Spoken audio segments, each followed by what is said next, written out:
way we treat code. And so we're doing that through pushing configuration via the same continuous delivery pipeline that we push our code updates.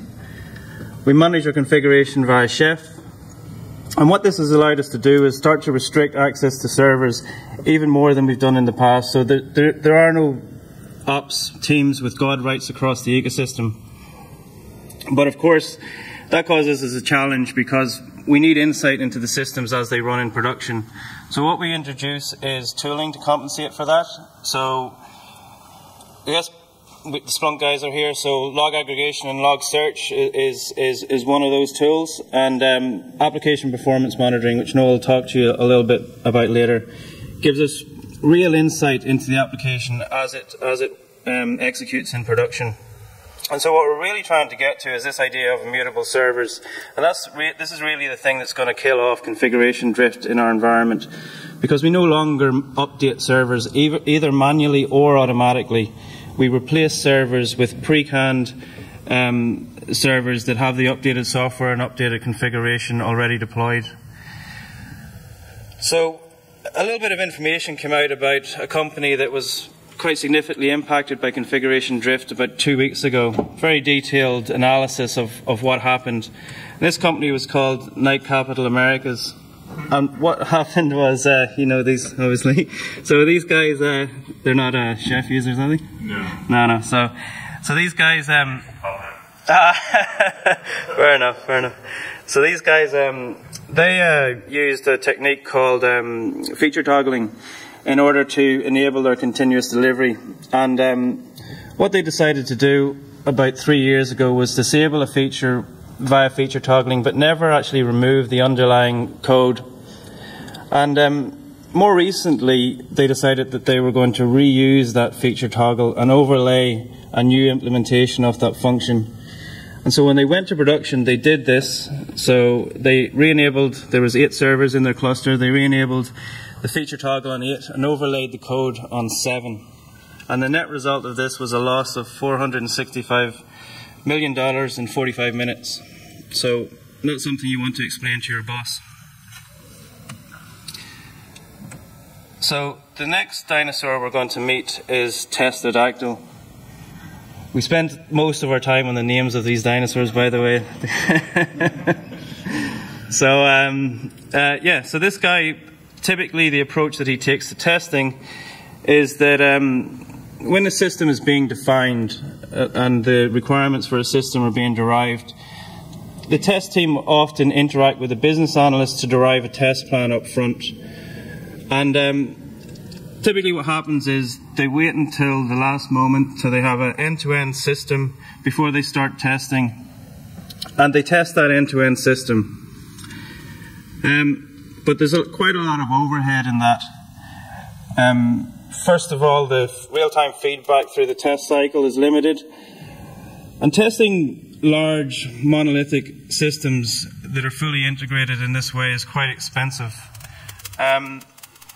You have to maintain multiple environments with multiple versions of multiple components that compose the system. So how we're killing this guy off is we've moved to BDD and ATDD approaches for testing. So whenever we define a feature, we also define the acceptance criteria that would deem that feature acceptable to the business. We start to emphasize testing components and services rather than testing systems.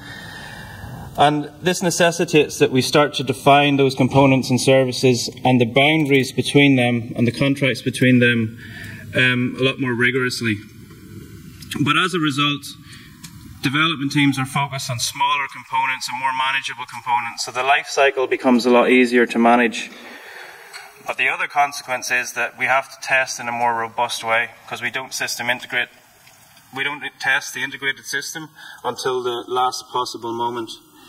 And so the effect that this has had most is on the non-functional testing. So we perform things like performance trend analysis as part of our continuous delivery pipeline, and stability and resilience testing, which is something that we had never done before. And really exploratory testing becomes a small end of the wedge. So our test teams, or our testers on our product teams, really spend very little of their time performing exploratory testing. And we've got to a point where we had dedicated exploratory testing environments in the past. We're actually beginning to merge them because we're not really utilizing them at all. Great. Okay, I'm going to introduce our next dinosaur. Our next dinosaur is Inforaptor. This guy is probably one of the most evil and deceiving dinosaurs out there. In recent years, he's evolved, so he now clones his offsprings, but protects those offsprings and their existence at all costs.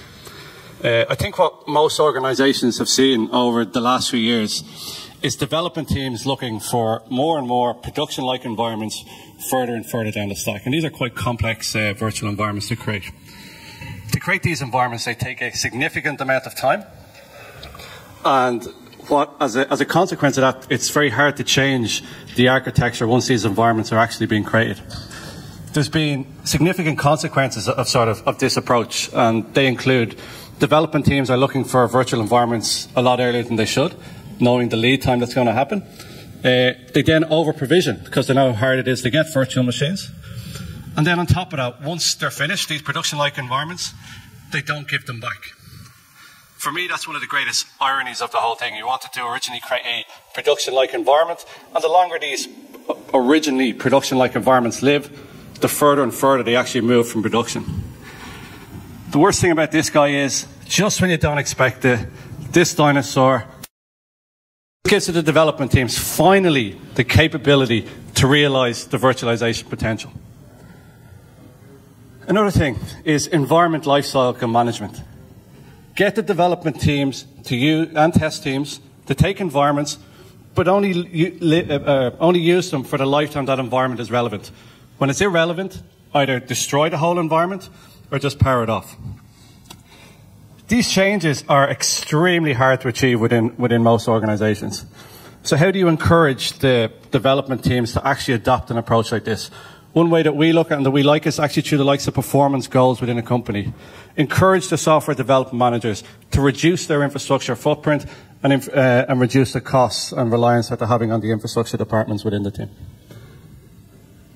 Next guy, Dinosaurs. This is a tall herbivore that I think we can all relate to, who roams the plains of our organizations. He goes around talking to many business stakeholders, writes a significant amount of subjective documentation, and then when he's finished this documentation, he literally throws it over the wall to the next stage in the development cycle. Also, probably to be fair, this guy never really puts his neck on the line. Okay, I suppose just to try and relate, how many people here have been on projects where there's more lines of documentation written than lines of code? Go on, it's ridiculous, yeah, that's what we're talking about. Madness, okay. I think the key thing that we're trying to get, and it's probably the evolution of software, particularly in the last few years, is that, you know, prior to that, software stages are not defined by documentation input and output. They're really defined by features moving closer and closer to production. Okay, another thing that we've seen is really around the more manual documentation that we're seeing, and we've really tried to eradicate it in the work we're doing in Paddy Power, is that the more it writes like the virtual machines, the quicker it becomes outdated and irrelevant. So, how do we get rid of this documentation backlog? I want a bit quick. A second.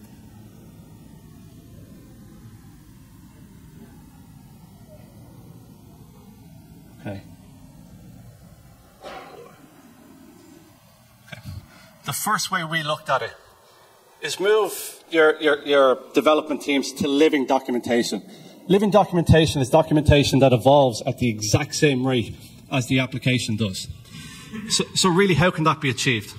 At the very lowest level, this is the thing, you know, we like doing within our team, is that we encourage the developers, actually we don't encourage, we force the developers, to be fair, not to comment their code. We do not want comments in your code. Instead, we want you to write your code as if it can be read like English. Okay? So, how do we enforce that? Throughout our teams, no code can make into our master branch without actually being peer reviewed by other developers in the team. So they're reading that code. If they can understand it, then it's acceptable for our code base. Other thing, one of the real transformations in the last few years around the disasters, and what we really hope has killed them, is the progression of most teams to Agile. Agile has finally got documentation down to a user story card, a card of this size, not like a 100-page document. This has got people to think of the system at a much more granular level. And I really like the challenge when we're doing user stories to keep it on a card. Because that just shows that, by doing that, you're trying to keep the scope of the change actually quite small. Once you've written your user story, what's great is, your teams are then putting it into the likes of Jira or Redmine. Those Redmine or Jira items can then be tagged automatically with the code and check-in. So you're actually seeing the evolution, and these are the likes of release notes that can automatically be generated. But for us in Paddy Power, what's probably been the most significant thing in removing this guy actually is the approach in which we develop software. So we're developing software, as John mentioned, using acceptance-driven development, which means when we write software, the very first thing we write as developers is actually the acceptance tests. We're using a product called Thucydides, and the great thing about that product is it generates the documentation for those acceptance tests. So if I'm to look at any artifact in any environment, I can get the documentation, the acceptance criteria that whole binary is relating to, and I can understand the expected customer behavior of that binary. The great thing is, as the software evolves, the acceptance criteria is evolving, and the documentation is evolving at the same rate. Last note on the DocDisastrous. Any compliance or audit people here? No, sort of wasn't expecting it. One. Okay, you're fired? No, okay, that's a bit unfair. No, it was just more the point that we were trying to get them to review these manual documentation processes and instead try and focus on more automated ones where people are signing in and signing off in that mechanism. They're considerably more accurate. Okay, our next dinosaur. Okay, this guy is Monosaurus. Monosaurus is a dinosaur who effectively monitors his production young. Bit of a problem though. This guy's production young are a mix of dinosaurs who he doesn't really understand. So as a consequence, instead, he just stares at his dinosaurs, trying to understand their CPU, memory utilization, and what networking they're doing. The value of this for both the customer and development teams is really quite low. We're not getting enough insight as to how the application is running in production and how potential errors are impacting our customer. Another thing that's sort of a real pain point for us on the monitoring side is issues get raised by a customer, and particularly in a development team that you don't have access to production logs. The issue gets raised a week later. You possibly get the logs. The logs may not be correct, and you're really trying to troubleshoot customer issues a week ahead, and it never really works out to the end. So, how do you eradicate this guy? I'm hitting the wrong buttons. Okay. The first thing, I don't know how many of you guys are using or even considering application monitoring. Application monitoring, that's cool. Okay. Application monitoring is really changing the insight of how our production environments are running. We want to see the impact of actual errors or problems on the customer. We also want to reduce the cost of that. Some of the application monitoring tools, like AppDynamics that we use, is actually instrumenting the code. So what that means for us as a development unit, if an error occurs, in a couple of clicks, we can see the exact line of code that caused that issue.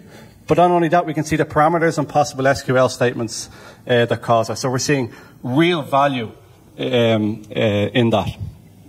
Another thing is the log side. Really, anyone who's storing log files on the production servers and just leaving there, it's madness. There's great talk here yesterday about Elasticsearch. Log streaming and log indexing is mandatory.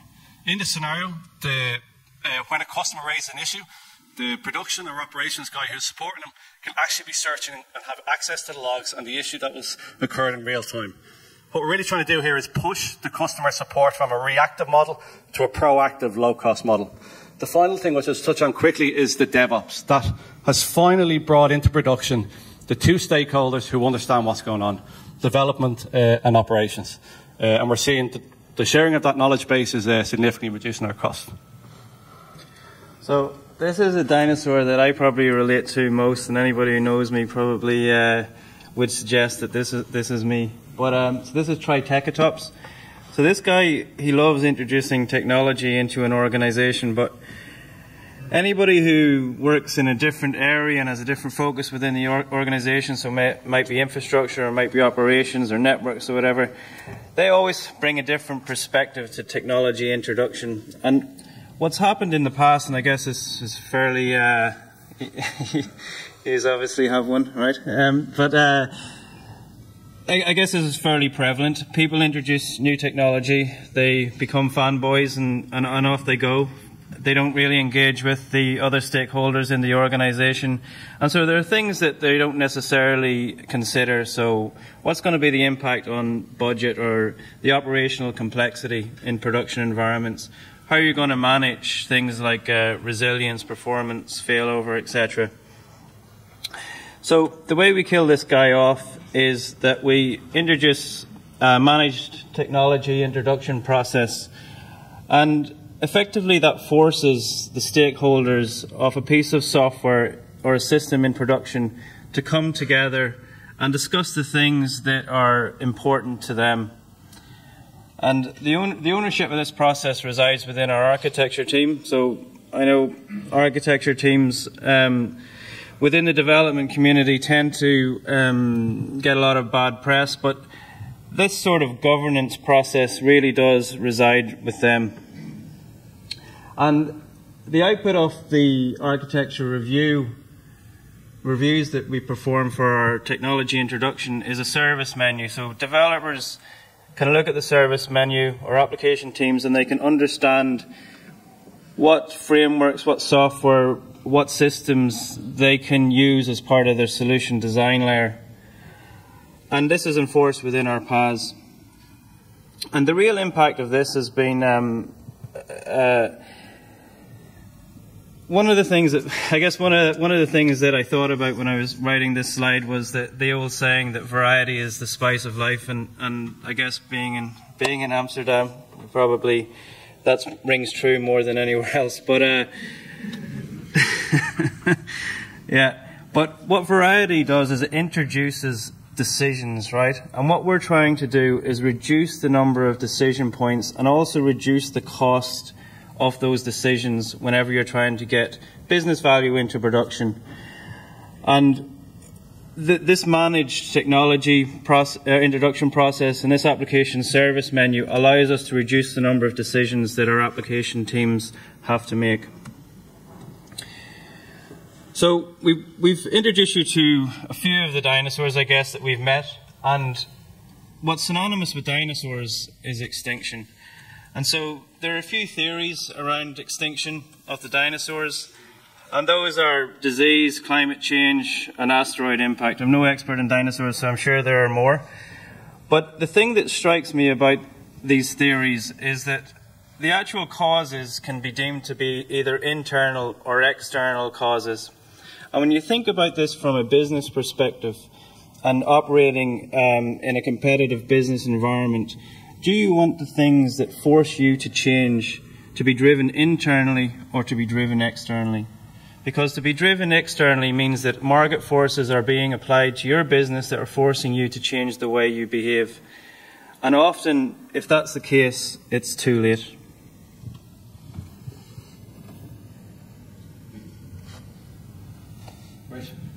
Great. By the way, probably we haven't mentioned, if you want to use the hashtag #KillBarney to any feedback on the presentation, we'd appreciate it.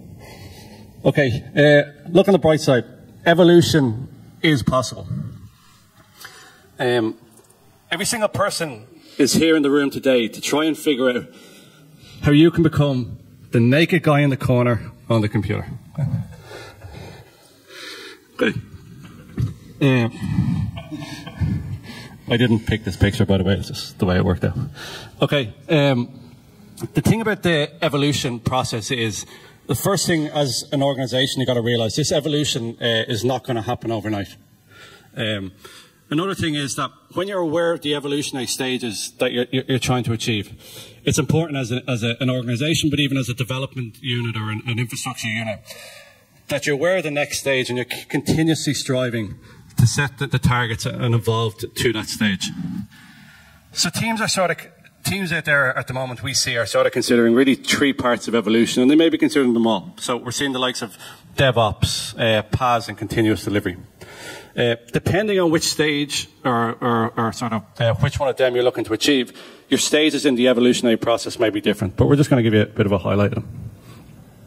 Okay, here's our first guy. He's Dryopithecus.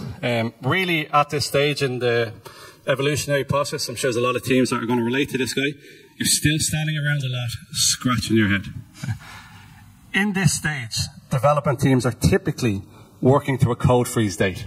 So they're writing crazy code as quick as they can, they make the code freeze. Once they've got to that code freeze date, they then throw the code over the wall to the infrastructure team. They scratch their heads, try and build the code. That can take a number of days. Once the code is built and deployed into environments, this is now the first time this code is being really functionally tested across integration points. So now the test team are involved and they're pretty much getting low quality code that they're trying to verify. In this process, not only is the cost of each of those teams very high, but they're actually working against each other on what they're trying to achieve. So as more and more issues get raised, the development teams are trying to write more and more code quicker. The operations team are trying to keep up and try and deploy more and more code into environments. And test guys are going, hey, what's going on here? We can't even get a stable environment to actually run these tests against. Another thing that we see in this stage of the evolution is change management is really ad hoc. So, next guy. Ramapithecus. Okay. By the way, these are real names, just in case people thought it was a joke that you weren't getting. Okay. At the Ramapithecus stage, you're really beginning to see and see the potential that evolution is possible. In this stage, your big monolithic systems, you've now broken down into much more product-orientated components. These components now have clear product owner, so clear change management, but also agile is being adopted.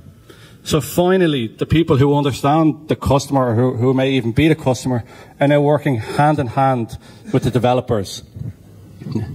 At this stage, your test team has just realized test automation, and they're writing unit tests. So at least now, the quality of code that is getting to your manual testing environments is improving, and the issues that you're seeing in those environments is reduced.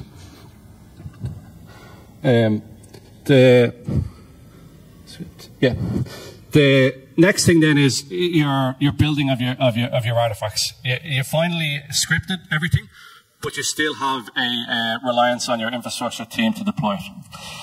The sad thing about this stage is iteration is still slow. You're still seeing software cycle times of greater than a month. Okay, so where do we go from here? Next stage.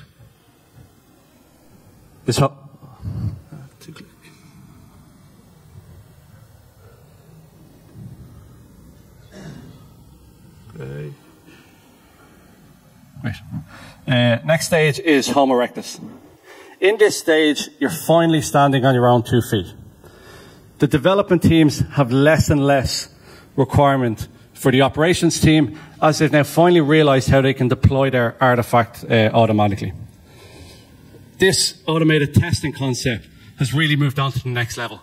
So your teams are now not only with significantly high test coverage, but they're all looking at integration testing and other ways of actually testing your application. You're now considering continuous integration as part of your development cycle. So you're continuously working off the master branch, and the likes of feature toggle and branch by exceptions are now concepts that you're bringing within your development team. And finally, the biggest challenge that you've had as a development team is trying to realize, how do I get these SQL statements into my database? You're finally scripting those SQL statements, deploying them automatically, but also creating rollback scenarios for them. So as you'll see, we're coming near the end, and as you'll see, I give Noel all the difficult to pronounce stages of evolution. When we were doing this, we had to write on a card phonetically each of the names, which was fun. But anyway, so Neanderthal man. Neanderthal man, he starts to not only automatically provision environments, but he also orchestrates the provisioning of those environments as part of a continuous delivery pipeline. And changes to code or pull requests that fail the quality process that's part of that pipeline are automatically reverted from your version control system. The shape and the organization of teams changed radically at this point, and teams are truly cross-functional. So they include not only the product owners and development and test, they also include your operations staff. So you get a real meaningful feedback cycle from the system as it executes in production. And the net result of this is that those product teams really own the product from concept to cash. So they own the evolution and the roadmap of that product, and they own the execution of that system in an operational environment. And so we had to fit this guy in, right? So this is modern man. As you can see, very sophisticated, the height of evolution. I did volunteer for this photo shoot, but for some reason they didn't let me partake. But anyway, modern man, not only does he define the acceptance criteria for a feature, he also defines how the value of that feature is going to be measured. And so what this allows him to do is, when a feature is deployed into production, and typically a segment in production, it allows him to evaluate the effectiveness of that feature.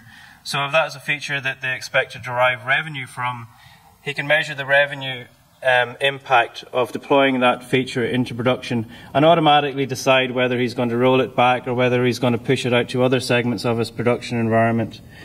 But one of the most significant things here is that the way in which systems are architected changes quite significantly. So they have to be architected to support continuous deployment and to run within those segments in production. So the types of segments you might have might be geographical or based on your user base. So VIP users, you don't want to roll out new features to them until they're tried and tested. Maybe your own staff, you'll let them be the guinea pigs for some experimental stuff. So that's all we have. Thanks for coming along, and we have maybe a little bit of time for questions. I don't know, the schedule's a bit late. Not too many, yeah, well that's good for us too. But if you have any questions, or afterwards we can meet up, we'll be around all day, be happy to have them.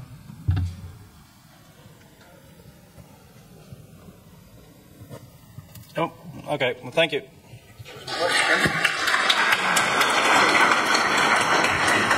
All right guys, hang on a second.